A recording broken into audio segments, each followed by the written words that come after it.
School വിദ്യാർത്ഥികളുമായി പോവുകയായിരുന്ന autorickshaw തലകീഴായി മറിഞ്ഞു. കപ്പൂർ കുമരനെല്ലൂരിലാണ് സംഭവം. ബുധനാഴ്ച വൈകിട്ട് 4:15ഓടെയാണ് അപകടമുണ്ടായത്.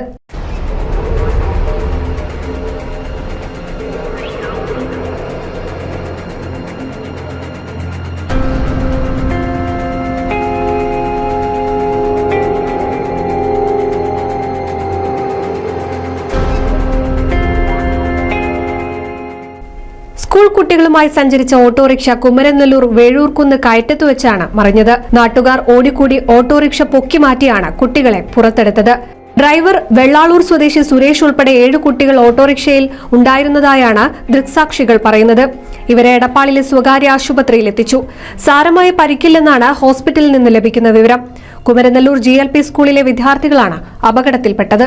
NCV news Thrithala.